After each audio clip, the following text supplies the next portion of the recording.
Nabasa niyo po kanina, mapalad ang mga bumabasa. Yung po bang kapalaran ng pagbabasa para sa lahat ng tao o para sa inyo lang? Para sa lahat ng tao yun. Baka babasahin mo, Hindi, Biblia. nakasagot na.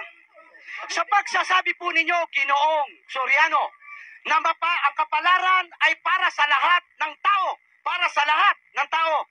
Yung po bang taong no read, no write, may kapalaran pa dyan sa pagbabasa? Meron no?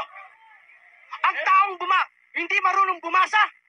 Meron. Ay, Mawawala. hindi nasagot! Mr. Moderator! Meron, Sinagot niya, meron. meron! Yung po bang... Meron. Kailangan pa doon.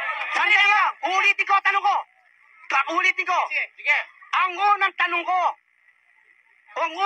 ko, yung po bang pagbabasa, sabi ninyo, kapalaran para sa lahat ng tao? Oo. Walang tinutukoy kung anong tao.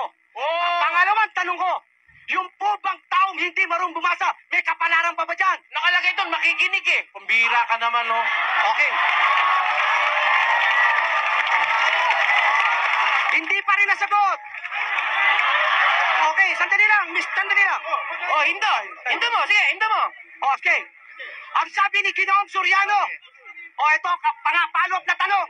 Ang sabi ni Ginoong Soriano, kapag hindi marunong bumasa, meron daw magpapaliwanag, makikinig. Kung hindi Yes, I language! Hindi Yes, I language!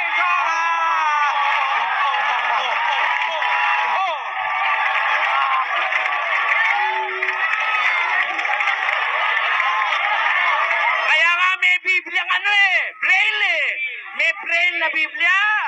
Natahimik lang mo. Para sa impormasyon nitong kapatid na ito. Buti nakalaban mo ko, naliwanagan mo yan. Okay, magandang na po. Sige po, Nakalaban, di mo maliliwanagan yan. Nasa yung oras. 4 minutes.